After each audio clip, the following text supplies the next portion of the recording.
Capítulo 5. No conozco a esa mujer. Al día siguiente supe la escena dramática que se había desarrollado en la casa de pompas fúnebres, donde fue transportado el cadáver, y voy a tratar de describirla con imparcialidad. Al subir al cupé al lado de Howard, Mr. Gryce notó, primero, que el joven se encontraba presa de un vivo terror, y segundo, que no hacía esfuerzo alguno por ocultarlo. El detective no le dio ningún detalle, sabía solamente que lo buscaban por todas partes desde el mediodía y que lo necesitaban para establecer la identidad de una joven que habían encontrado muerta en la casa de su hermano. Aparte de esto, lo ignoraba todo, y sin embargo, no parecía experimentar ningún sentimiento de curiosidad, ni manifestaba la menor sorpresa. Aceptaba buenamente la situación, y se encontró en un mutismo absoluto hasta que llegaron a su destino. Entonces pareció recobrar todo su valor, y se atrevió a hacer esta pregunta. «La joven, como ustedes dicen, ¿se ha muerto?» El detective, que en su larga frecuentación de los criminales y gentes sospechosas había visto todo género de hombres y encontrádose en 1000 situaciones diversas, experimentó, sin embargo, al escuchar estas palabras, un movimiento bien natural. Volviéndose a medias hacia su interlocutor, se permitió alzar los hombros y dijo fríamente: «La encontramos bajo un mueble, bajo un armario que usted debe recordar, a la izquierda de la chimenea. Una muerte extraña, ¿no es así? En mi larga experiencia, no conozco sino un caso del mismo género». «¿Hemos llegado?», preguntó el joven temblando. «Siento mucho que hayan creído necesario que yo la vea. Estoy seguro de no descubrir ningún signo que me permita reconocerla». Mr. Gryce se inclinó, observando que no se trataba sino de una simple formalidad, e introdujo al joven a la casa primero y enseguida al sitio en que se encontraba el cadáver.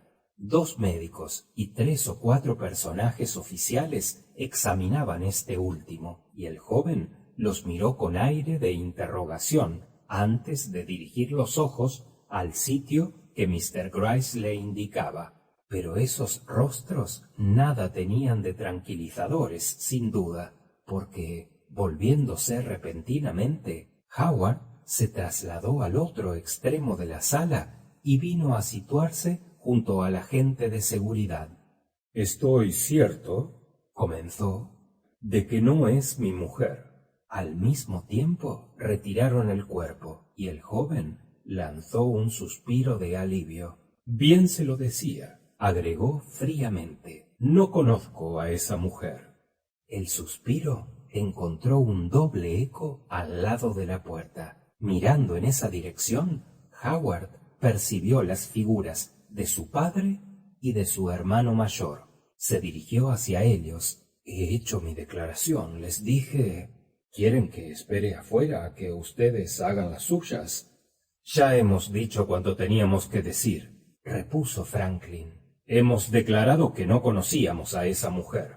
«Entendido, dijo el otro. «No comprendo por qué pretenden que la conozcamos. Es un caso vulgar de suicidio de parte de la desconocida, que ha creído la casa vacía. Pero, ¿cómo ha podido entrar?» «¿No lo sabe usted?», dijo Mr. Gryce. «Había olvidado contárselo. La puerta le fue abierta anoche por un joven de talla mediana». Y al hablar así, medía con la mirada la esbelta estatura del joven que tenía delante. «El joven la ha dejado en la casa», agregó, retirándose poco después. «Tenía llave». «¿La llave? Pero, Franklin». Una mirada de este último le detuvo. Volviéndose sobre sus talones, exclamó en tono ligero: «Poco importa. La joven nos es perfectamente desconocida, y creo que después de afirmarlo, hemos satisfecho todas las exigencias de la ley, y que ahora podremos retirarnos. ¿Vas al círculo, Franklin? Sí, pero escucha una palabra antes. Y el hermano mayor, acercándose al otro, le murmuró algunas palabras al oído. Howard se dirigió de nuevo hacia la parte de la pieza en que se encontraba el cadáver. ¡Qué idea!, había dicho Howard después de escuchar a su hermano. Dio enseguida un paso hacia la muerta y, después, otros más hasta que estuvo junto a ella. Sus manos, como lo hemos dicho, no habían sido alcanzadas por el mueble, y hacia ellas se dirigieron las miradas del joven. «Se parecen a las suyas. Dios mío, se parecen a las suyas», gimió de nuevo. «Pero, ¿dónde están sus anillos? No hay anillos en estas manos, y ella llevaba 5, contando con el de compromiso». ¿Habla usted de su mujer?, preguntó Mr. Gryce, que se había acercado dulcemente. El joven se había dejado coger de improviso. Enrojeció bastante, pero respondió valientemente y con aire de franqueza. «Sí, mi mujer ha abandonado ayer a Haddam para venir a New York, y no la he vuelto a ver después. Naturalmente me vino a las mientes la idea de que esta desgraciada víctima pudiera ser ella, pero no reconozco ni sus vestidos ni su estatura. Las manos sí, tienen algo de familiar. ¿Y los cabellos? Los cabellos son del mismo color que los de mi mujer, pero es un color muy común. Nada de lo que veo me permite afirmar que sea mi mujer». Le llamaremos de nuevo cuando el doctor termine la autopsia, dijo Mr. Gryce. Puede que entonces la señora Van Burnham haya dado alguna señal de vida. Esta reflexión no pareció dejar muy satisfecho a Howard Van Burnham. Se alejó pálido y abatido. Al reunirse con su padre, ensayó en un principio dominar su emoción, afectando la indiferencia del hombre de mundo, pero la mirada de su padre estaba fija en él. Howard se turbó y dijo con vivacidad febril: «Si es ella, lo juro por Dios, su muerte es un misterio para mí. Habíamos tenido una querella en este último tiempo, y me he dejado llevar para con ella a movimientos de mal humor, pero no tenía ella ningún motivo para desear la muerte, y estoy dispuesto a jurar, a pesar de esas manos, que se parecen evidentemente a las suyas, a pesar de ciertas semejanzas curiosas, que es una extraña la que yace allí, y que su muerte en nuestra casa es una simple coincidencia». Vamos, es preciso esperar un poco, dijo Mr. Gryce con tono de conciliación. Aguarden en la pieza de al lado. Y confíenme sus órdenes acerca de la casa. Velaré para que sean bien servidos. Los 3 caballeros, no encontrando pretexto para rehusar, siguieron al discreto agente, que les condujo a otra sala, y la puerta se cerró sobre los médicos y sus investigaciones. Fin del capítulo 5.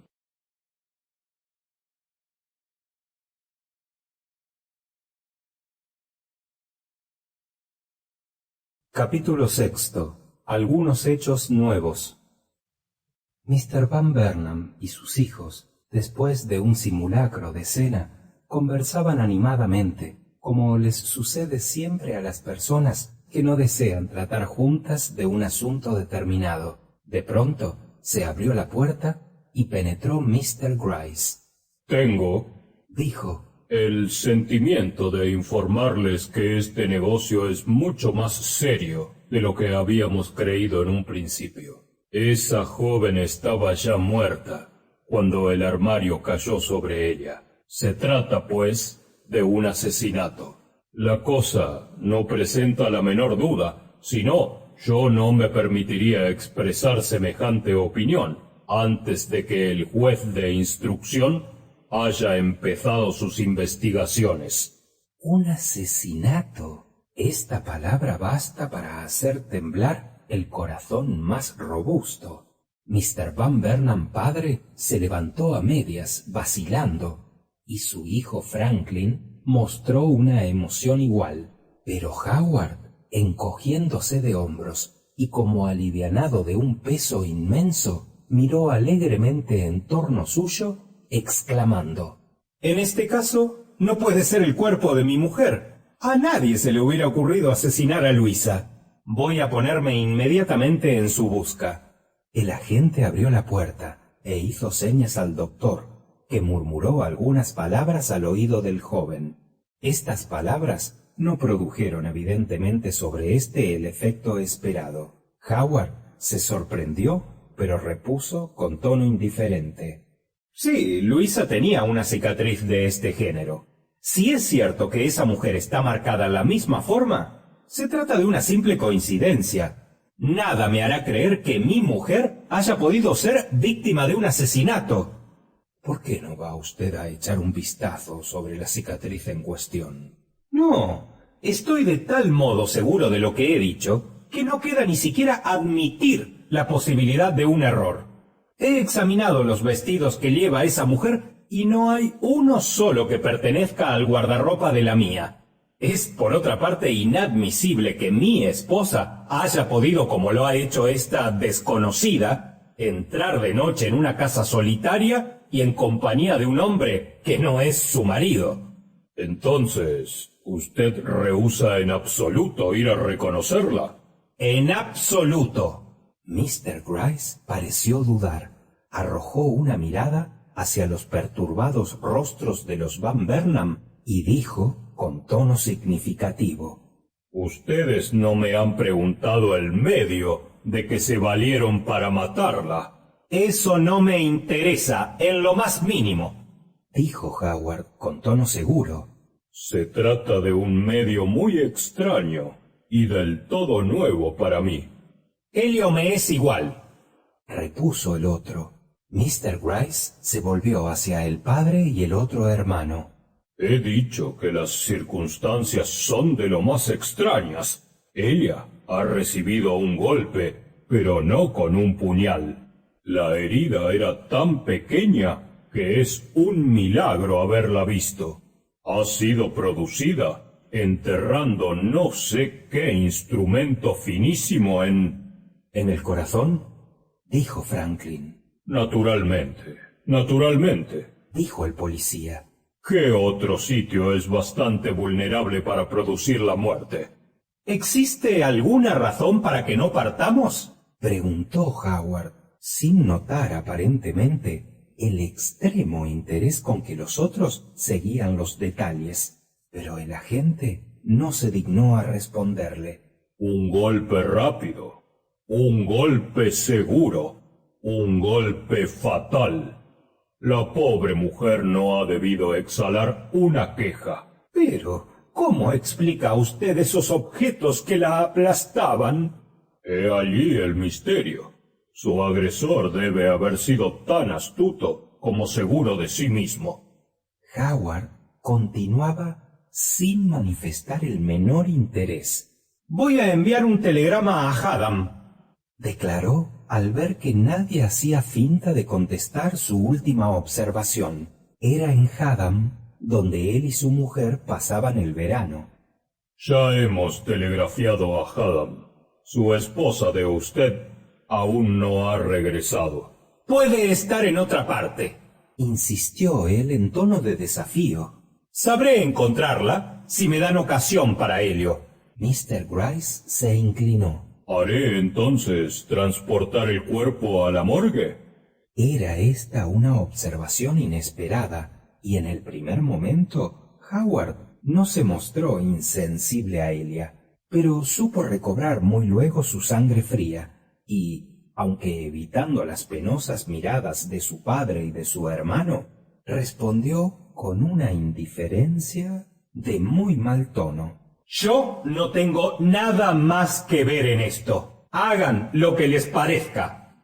Mr. Gryce comprendió que acababa de experimentar una derrota y no supo si admirar el carácter resuelto del joven o aborrecer su cinismo. No tuvo, por otra parte, la menor duda de que el joven enviaba a la ignominia de la opinión pública el cadáver de su propia mujer.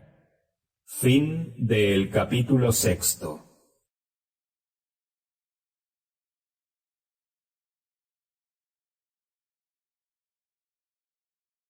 Capítulo 7. Mr. Gryce descubre a Amelia. Vuelvo ahora al resultado de mis propias observaciones. Estaba yo tan ignorante de lo que deseaba saber a las 10 de ese día memorable como lo estuve a las 5, pero había tomado la resolución de no permanecer en esa ignorancia. A las 10 salí de casa de puntillas y llamé a la puerta de la casa vecina. Había visto entrar a Mr. Gryce algunos minutos antes y estaba resuelta a tener una conferencia con él. La lámpara del vestíbulo se hallaba encendida y pudimos examinarnos el uno al otro cuando él abrió la puerta. Es posible que mi rostro manifestara diversos sentimientos, pero el suyo en todo caso era digno de ser observado. No esperaba, evidentemente, encontrarse a esa hora con una mujer de mundo. —Cáspita —exclamó con sequedad—. Tengo a mucho honor, Miss Butterworth. Pero no me invitó a entrar. —Lo creo —contesté—. Lo he visto entrar aquí y me he venido tan pronto como me fue posible. Tengo algo que decirle. A estas palabras me hizo señal de que entrara. Comprendiendo que no podía mostrarme tal como soy, le dirigí la palabra con toda lealtad. Señor Gryce, comencé, cuénteme usted lo que ha hecho en compañía de Howard Van Burnham, y en cambio yo le diré lo que he observado en el curso de las investigaciones de esta tarde. Ese viejo conoce a las mujeres sin duda alguna, pero no me conoce a mí. No tuve de ello la menor duda al verlo volver y revolver los anteojos entre las manos. Hice un esfuerzo para ayudarle. He notado hoy una cosa que para usted debe haber pasado inadvertida. Es un indicio tan débil que la mayoría de las mujeres ni siquiera hablarían de él. Yo se lo comunicaré, a condición de que me cuente lo que todos los diarios traerán mañana. Mi proposición pareció agradarle. Miró sus anteojos en todos sentidos y aún les dirigió una sonrisa, como la de un sabio que acaba de efectuar un descubrimiento. —Servidor de usted —dijo—, y me pareció que la hija de mi padre acababa de merecer justicia por la vez primera en su vida. Sin embargo, no me hizo demasiadas confidencias. No, es un viejo muy astuto. Afectando una gran locuacidad, encontró medio de no comunicarme gran cosa. Lo que me dijo bastó, sin embargo, para hacerme comprender que las cosas iban mal para Howard. La muerte de la joven no podía explicarse ahora ni por un accidente ni por un suicidio. —Ahora, ¿qué tiene usted que decirme? —preguntó, interponiéndose hábilmente entre mi persona y la puerta de la calle. —Solamente esto. Interrogue seriamente a esa cuidadora. ¿Sabe algo? Su actitud me ha dado mucho en qué pensar. Insistí. En caso de que yo fuera detective, sabría arrancar su secreto a esa mujer, costase lo que costase. Se echó a reír. Ese hombre maduro, viejo, casi decrépito, se distrajo hasta el punto de reírse, pero después de un momento de reflexión, cambió de modales bruscamente y asumió el tono serio que convenía a las circunstancias. Usted ha expuesto esta tarde una conclusión, Miss Butterworth, sobre la cual yo desearía tener una explicación. Al examinar el sombrero de la víctima, usted observó que sólo había sido usado una sola vez. Yo estoy de acuerdo con este hecho, pero, sin duda, mis razones son diferentes de las suyas. ¿Quiere tener la bondad de decirme en qué se fundaba su afirmación? No se veía sino un agujero de alfiler en el sombrero. Respondí: si usted examina cualquier sombrero de mujer, comprenderá el valor de este detalle. ¡Sapristi! No hay como las mujeres para desenredar los negocios de las mujeres. Le debo infinitas gracias, señora. Usted acaba de resolver un problema muy importante. Un alfiler de sombrero, murmuró entre dientes. Cuando un hombre tiene el demonio en el cuerpo, no se detiene fácilmente a medio camino. Aún un simple alfiler de sombrero le basta cuando no se le presenta por delante algo mejor. ¿Acaso porque ya envejece Mr. Gryce dejó escapar estas palabras? Pero, una vez dichas, no intentó en manera alguna retirarlas. Al contrario, me hizo una nueva confidencia. La herida encontrada en el cuerpo de la víctima había sido hecha con un instrumento largo y muy delgado. No habíamos pensado en un alfiler de sombrero, pero ahora, después de oír a usted, me inclino a creer que el asesino se ha servido de un alfiler de esta especie. Cuando usted examinó el sombrero, ¿no tenía dentro ningún alfiler? No, estoy segura que no. Examiné ese detalle con cuidado especial. Este fragmento de alfiler, ya que de alfiler se trata, ha sido encontrado en la herida. Hemos buscado por todas partes el otro fragmento, el que debió quedar en manos del asesino, y no hemos podido encontrarlo. No está ni en el suelo del salón ni en el vestíbulo. ¿Qué piensa usted que hubiera hecho de semejante instrumento un hombre bastante ingenioso para servirse de él? Decía esto seguramente para burlarse de mí, pero no me di cuenta de ello por de pronto. El negocio en sí me interesaba demasiado. Me lo habría llevado conmigo, razoné brevemente, y sobre todo no lo habría llevado muy lejos. No lo ha arrojado al bajar a la calle, porque yo seguí sus movimientos tan de cerca que lo habría visto con toda seguridad hacerlo. El fragmento de alfiler está, pues, en la casa, y probablemente en el salón, aunque usted no lo haya encontrado en el suelo. ¿Acaso deseará usted asegurarse de ello? Preguntó en tono serio. No sabía yo entonces que cuando usaba de ese tono serio era menos digno de confianza y menos franco que nunca. Ya lo creo, repliqué. Y como soy esbelta y más ágil de lo que corresponde a una mujer de mi edad, esquivé el movimiento que hizo para impedírmelo y entré en la salita antes de que él hubiera vuelto de su sorpresa. Supongo que han retirado las mesas y buscado debajo de los muebles. No hemos dejado de examinar un solo centímetro cuadrado del suelo, señora. Mis miradas se dirigieron hacia la chimenea, medio cubierta por mis faldas. Estaba cerrada. Me incliné y la abrí. Debajo había una caja de latón, y al fondo de ésta la cabeza redonda de un alfiler de sombrero. Jamás en todo el curso de mi existencia me he sentido tan orgullosa. Levantándome y mostrando con el dedo la chimenea, dejé traslucir una parte de mi alegría, pero no toda, porque no estaba entonces bien segura, y no lo estoy tampoco ahora, de que Mr. Gryce no hubiera hecho antes el mismo descubrimiento y que quería simplemente poner a prueba mi perspicacia. Sea lo que fuere, avanzó con viveza y logró, después de algunos esfuerzos infructuosos, retirar el fragmento de alfiler que examinó con curiosidad.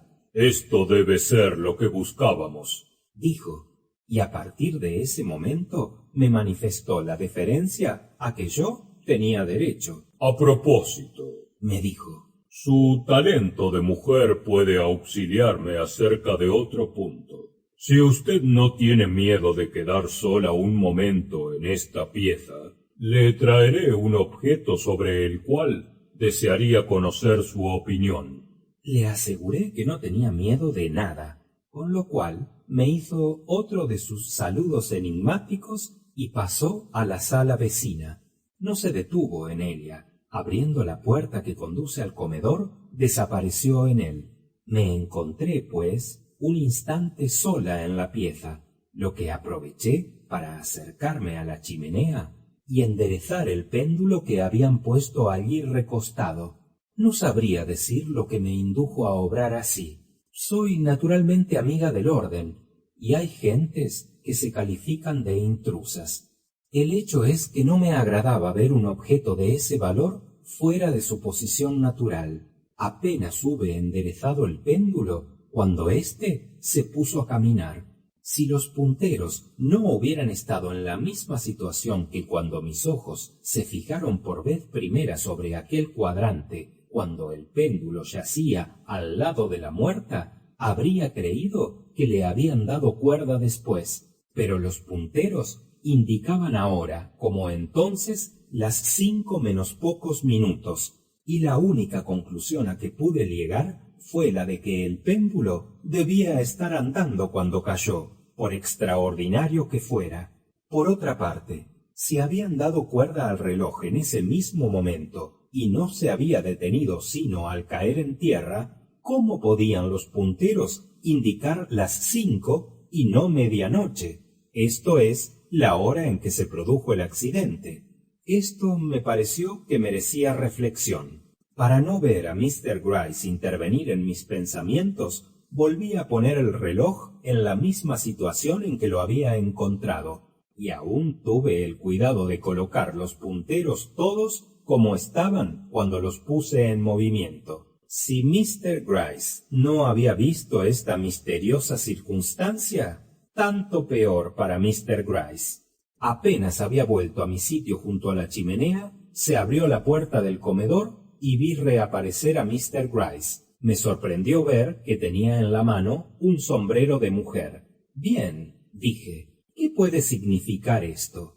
El sombrero era de buen origen y de la última moda. Se veían en él cintas, flores, alas de pájaros. Presentaba en las hábiles manos de Mr. Gryce un aspecto que muchos habrían juzgado encantador, pero que para mí era simplemente grotesco. ¿Es un sombrero de la última primavera?, preguntó. No lo sé, pero parece recién salido de casa de la modista.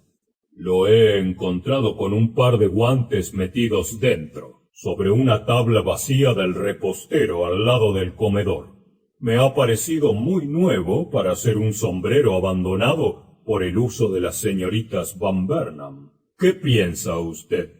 Pásemelo, le dije. Oh, repuso sonriendo. Ha sido llevado muchas veces, y el alfiler le viene perfectamente. Es otra cosa lo que deseo ver. Me tendió el sombrero. Debe pertenecer a una de esas señoritas, declaré. Es obra de Mowley, en la Quinta Avenida, modista, cuyos precios son simplemente exorbitantes. Pero hace 5 meses que esas señoritas están de viaje. ¿Es posible que ese sombrero haya sido comprado antes de su partida? No es imposible, porque es un modelo venido del extranjero. Pero, ¿por qué lo han dejado así en esa forma? Ha debido costar $20, si no 30. Y si por una razón u otra su dueña decidió no llevarlo consigo, debía haberlo puesto en lugar seguro. Son insufribles las jóvenes del día, no tienen sino hábitos de desorden y derroche.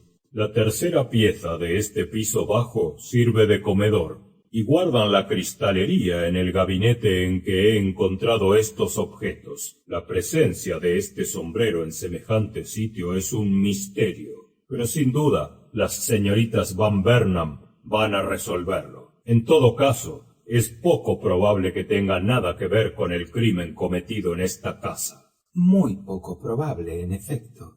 Tan poco probable, continuó él, que, pensándolo mejor, no le aconsejo hablar de este asunto a las señoritas, a menos que se presente un motivo especial. Muy bien, repliqué, sin dejarme engañar en lo más mínimo. Como él tenía la mano sobre la perilla de la puerta en una actitud significativa, anudé mi velo bajo mi barba e iba a retirarme cuando me detuvo. Tengo aún un servicio que pedirle, Miss Butterworth, dijo con una de sus sonrisas más amables.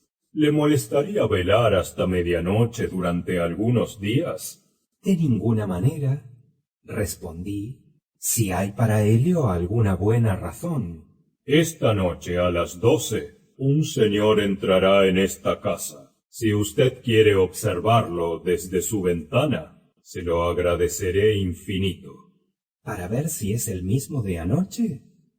Lo examinaré, pero... Mañana en la noche se repetirá el experimento, continuó imperturbable. Y usted tendrá la bondad de mirarlo de nuevo, pero sin preocupación. No las tengo, comencé. Sí, solo le advierto que la prueba ha terminado en 2 días. Así no es preciso apresurarse demasiado para poner la mano sobre su hombre, como se dice vulgarmente. Y ahora, buenas noches. Nos volveremos a ver mañana.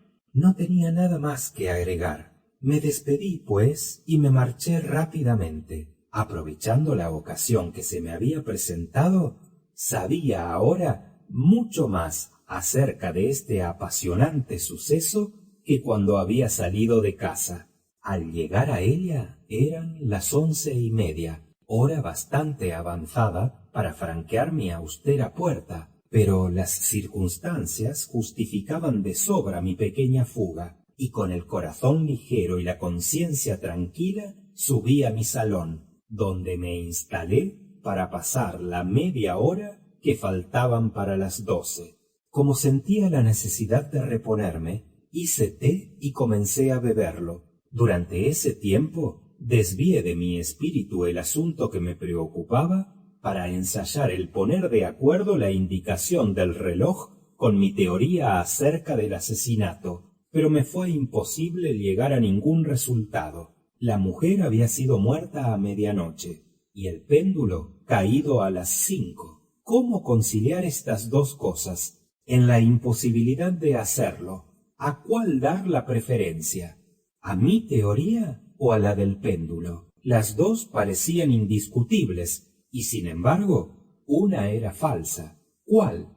Pronto oí el ruido de un carruaje, mientras mi reloj daba las 12. Me levanté apresuradamente de mi sillón, apagué la lámpara y me puse en acecho junto a la ventana. El carruaje se detuvo poco a poco frente a la casa vecina. Vi a un caballero bajar de él, atravesar rápidamente la acera y subir al pórtico del hotel.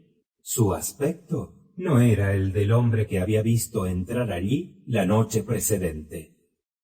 Fin del capítulo 7.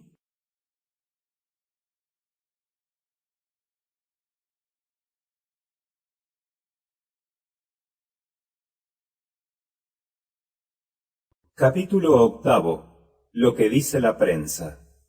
A pesar de mi vigilia, estuve en pie muy de mañana, a la hora en que me trajeron el periódico. Se comprende el entusiasmo con que cogí la tribuna y me devoré sus columnas. Se podía juzgar por el encabezamiento la importancia atribuida al crimen. Extraño descubrimiento en Gramercy Park, en el Hotel Van Burnham.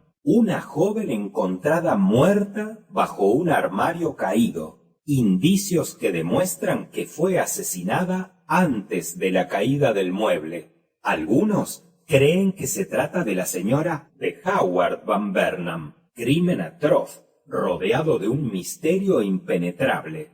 Lo que dice Mr. Van Burnham. No reconoce a su esposa en la dama asesinada. Ya. Se hablaba, pues, de su mujer.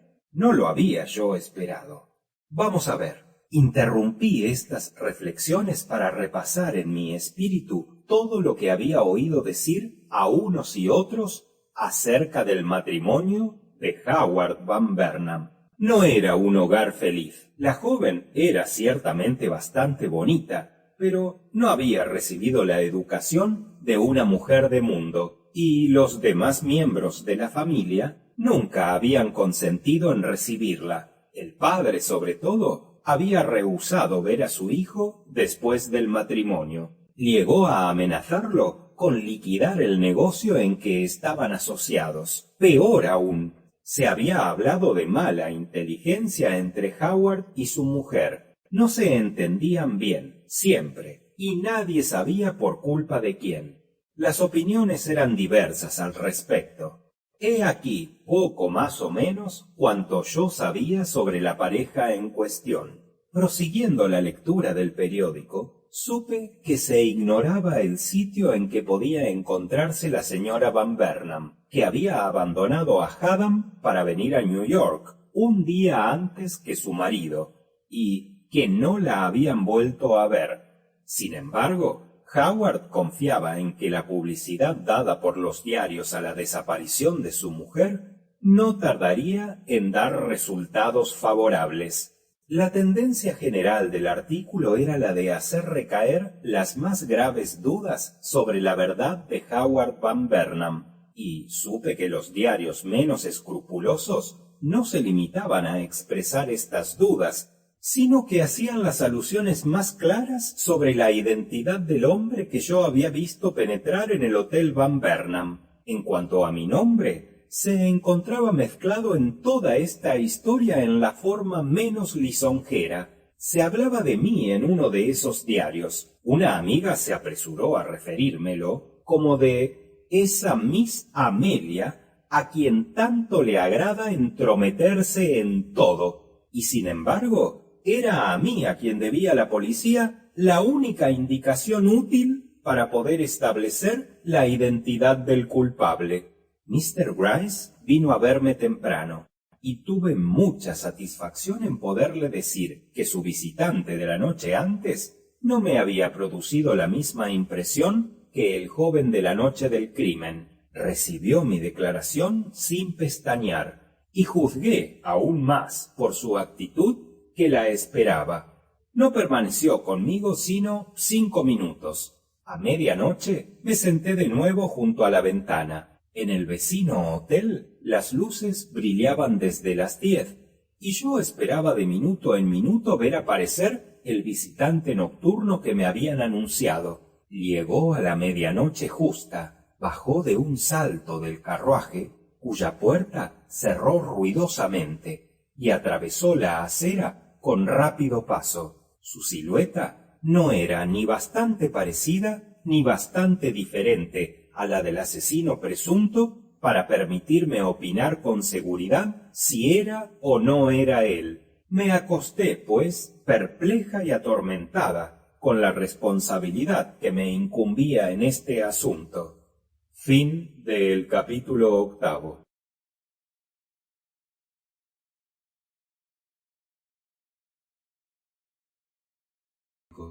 Capítulo 9. El asunto se complica. Mr. Gryce llamó la mañana siguiente como a las 9 a la puerta de mi habitación. ¿Y bien? Dijo. ¿Qué tenéis que decirme de la persona que anoche vino a verme a la casa vecina? Se parece sin parecerse, le respondí. Nada puede hacerme creer que es el hombre que buscamos, y sin embargo no podría atreverme a jurar que no sea el individuo que vi entrar a la casa la noche del crimen. Entonces, ¿abrigáis alguna duda respecto a él? Sí. Mr. Gryce se inclinó, recordándome que iba a verificarse la investigación ese mismo día, después de lo cual se retiró. A las 10 me puse en camino. Jamás había asistido a una investigación de esta especie, y me sentía un tanto emocionada. Había mandado llamar un carruaje, y partí de mi casa aclamada por una media docena de pilietes, pero aquellas muestras de popularidad no pudieron hacerme perder mi sangre fría. Por el contrario, mantuve mi cabeza alta. El deber tiene sus espinas. A las 10 en punto hice mi entrada en la sala reservada a la averiguación, y se me condujo al sitio que se me había reservado. Ciertamente no soy una mujer vanidosa, pero no pude menos que observar que todas las miradas estaban fijas en mí. El coroner ocupaba ya su asiento al entrar yo. No vi el amable rostro de Mr. Gryce, pero estaba segura de que no se hallaría muy lejos. No presté atención a las demás personas de la concurrencia, con excepción de la criada, cuyo rostro entreveía de cuando en cuando, tan colorado como siempre, y con los ojos asustados, cubierta toda ella con un sombrero extraordinario, que ciertamente no procedía de la casa Mole. Ninguno de la familia Van Burnham se encontraba presente, pero me hallaba segura de que más de alguno de sus miembros estaría en una piecita que comunicaba con la gran sala en que nos encontrábamos, lo mismo que el jurado. El agente de policía Carroll fue el primero en ser llamado a declarar. Contó cómo lo había yo detenido mientras hacía su ronda y cómo había entrado con la criada en la residencia Van Burnham. Describió detalladamente el descubrimiento del cadáver sobre el piso del saloncito y afirmó que no había permitido a nadie, y al decir esto me miraba, que tocara el cadáver antes de que llegaran las personas enviadas por la policía criminal. Miss Boward, la criada, sucedió al agente de policía, y puedo aseguraros que si alguno en aquella sala espió todos sus movimientos y actitudes, fui yo con seguridad. Su actitud en presencia del coroner fue tan equívoca como había sido en la casa Van Burnham. Se estremeció cuando se pronunció su nombre y pareció visiblemente asustada cuando se la obligó a jurar que diría la verdad, toda la verdad y nada más que la verdad. Obedeció, sin embargo, y entonces empezó realmente la investigación. ¿Desde cuándo conocéis a la familia Van Burnham?, preguntó el coroner. En la próxima Nochebuena hará 2 años. ¿Habéis trabajado con frecuencia en su casa? 2 veces al año, caballero. Ayudo a la limpieza general en el otoño y en la primavera. ¿Qué fuisteis a hacer anteayer a la casa? A limpiar el piso de la cocina y a poner la despensa en orden. ¿Se os había llamado con ese fin? Sí, señor. Mr. Franklin Van Burnham me había hecho avisar. Ahora decidnos lo que pasó desde el momento en que habéis encontrado al agente de la policía el miércoles por la mañana frente a la residencia Van Burnham. Trató de contar lo que había pasado, pero se embrolló en su relato y debió abrumársela a preguntas para lograr de ella el detalle más insignificante. Por último, logró repetir poco más o menos lo que el agente había ya declarado y que todos sabíamos, que había entrado con el agente de policía y que habían descubierto el cuerpo de la víctima en el saloncito. No se le hicieron otras preguntas y debí resignarme a verla volver a su sitio. Tenía cierto aire de descanso, de donde deduje que había salido mejor librada de lo que había esperado. Y, sin embargo, Mr. Gryce había sido prevenido. Se llamó enseguida al doctor, cuyo testimonio fue de los más importantes. Me reservaba una sorpresa. Después de los preliminares de rigor, se preguntó al facultativo cuánto tiempo tendría de muerta la mujer cuando se le llamó a él para que la examinara. Más de 12 horas y menos de 18. Contestó serenamente. ¿Existía ya la rigidez del cadáver? No, pero se produjo bien pronto. ¿Habéis examinado las heridas causadas por la caída del aparador y por objetos que se encontraban en él? Perfectamente. ¿Queréis describírnoslas? Una vez que lo hizo, en pocas palabras, pero con gran claridad, el coroner añadió: Y ahora decidnos cuál de las heridas tan numerosas y tan graves ha sido, según vos, la causa de la muerte. El testigo estaba habituado a este género de interrogatorios.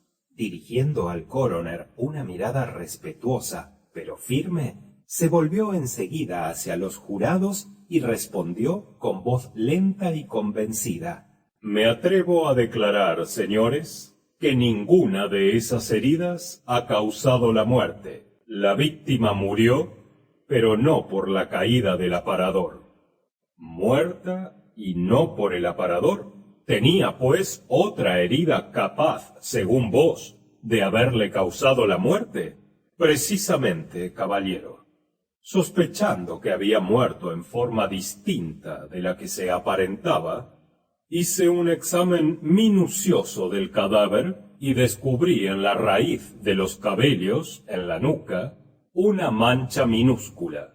Mirando de más cerca, vi que se trataba del extremo de una punta de acero muy afilada. Una mano segura la había hundido en la parte más vulnerable del cuerpo y la muerte debió de ser instantánea. Aquello fue demasiado para algunos de los concurrentes más excitables. Se produjo un tumulto momentáneo que estaba lejos, sin embargo, de igualar mi emoción. Era el cuello y no el corazón el que se había atravesado. Mr. Gryce me había dejado entender que se trataba del corazón. ¡Qué destreza y qué sangre fría diabólicas había mostrado el asesino! Cuando se hubo restablecido el orden, el magistrado continuó el interrogatorio con voz más grave. ¿Y ese pedazo de acero os ha parecido que formara parte de un instrumento cualquiera de cirugía? No, el acero no estaba suficientemente templado para servir a un cirujano. Es un acero bastante ordinario, y el instrumento se rompió dentro de la herida. Solo encontré una parte. ¿Y esa punta la tenéis ahí? Aquí está, caballero. Y entregó el pedazo de acero a los jurados. Mientras que éstos lo hacían circular, el coroner agregó: ¿Podríais decirnos, doctor, qué tanto tiempo pudo transcurrir entre el instante en que recibió esta herida mortal y el momento en que se le infirieron las heridas que han desfigurado a la víctima? Exactamente no, pero ha debido transcurrir cierto tiempo. Cierto tiempo, pensaba yo, pensando que el asesino solo permaneció algunos minutos en la casa. Todo el mundo pareció sorprendido, y el coroner, como si adivinase lo que pasaba en el espíritu de todos, agregó con una voz que indicaba la importancia que concedía a esta pregunta: ¿Más de 10 minutos? El doctor no vaciló un instante. Era claro que tenía formada su opinión. Sí, más de 10 minutos. Me embargó la sorpresa. Volvió a mi imaginación lo que me había revelado el reloj, pero ni un músculo de mi cara se estremeció. Iba aprendiendo a dominarme bajo el choque de aquellas emociones sucesivas. Esa es una afirmación que no esperábamos, dijo el coroner. ¿Qué razones tenéis para pensar así? Razones muy sencillas y muy conocidas, al menos entre la profesión médica. Había muy poca sangre para que las heridas hubieran sido inferidas antes de la muerte o algunos minutos después. Si la mujer hubiera vivido todavía en el momento de la caída del aparador, o si sólo hubiese estado muerta desde algunos instantes, el piso se habría encontrado inundado por la sangre de sus heridas. Se produjo un silencio durante algunos instantes. Cuando el coroner levantó de nuevo la voz, fue para decir: El asunto se ha complicado de una manera singular con estos descubrimientos, pero no debemos dejarnos desconcertar. Quisiera preguntaros si habéis encontrado sobre el cuerpo de la víctima alguna señal cualquiera que pudiese servir para establecer su identidad. Una sola, una ligera cicatriz en el tobillo. ¿Qué clase de cicatriz? Describidla. Una cicatriz que puede provenir de una quemadura. Su forma es larga y angosta y sube hacia la pierna a partir del tobillo. ¿Se trata del tobillo derecho? No, del izquierdo. ¿Habéis llamado la atención de alguien sobre esta marca durante o después de vuestro examen del cadáver? Sí, se la he indicado a Mr. Gryce, el detective, y a mis dos colegas. He hablado igualmente de ella a Mr. Howard Van Burnham, hijo del propietario de la casa donde se encontró el cadáver. Era la primera ocasión que se pronunciaba aquel nombre, y me estremecí al observar las miradas y los movimientos de hombros significativos que evocó entre los concurrentes. Pero no era el momento de detenerme en sentimentalismos. La investigación tomaba demasiado interés. ¿Y por qué?, preguntó el coroner. ¿Habéis hablado de vuestro descubrimiento a ese joven más bien que a otra persona cualquiera? Porque Mr. Gryce me había rogado que así lo hiciera. La familia y el joven mismo habían expresado el temor de que la víctima pudiese ser la esposa de Mr. Howard, que, según parece, ha abandonado su domicilio. ¿Y cuál fue el resultado que obtuvisteis? ¿Mr. Van Burnham ha reconocido esa cicatriz por haberla observado en el tobillo de su esposa? Ciertamente ha declarado que su esposa tenía una marca de esa especie, pero no ha querido admitir que la difunta pudiese ser su mujer. ¿Ha examinado acaso la cicatriz? No, no ha querido mirarla. ¿Le habéis indicado la conveniencia de que lo hiciera? Sí, pero ha mostrado la menor curiosidad. Doctor, prosiguió el coroner, ¿habéis observado el color de los cabellos de esa mujer? Son de color castaño claro. ¿No habéis cortado algún mechón de ellos? ¿Podríais facilitarnos alguna muestra? Sí, señor. Por consejo de Mr. Gryce, corté 2 mechoncitos. Le di uno y aquí tenéis el otro. El doctor entregó un mechón al coroner.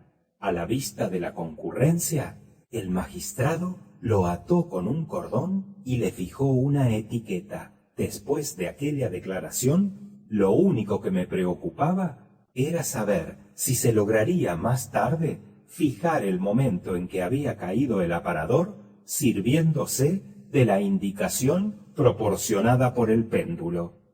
Fin del capítulo 9.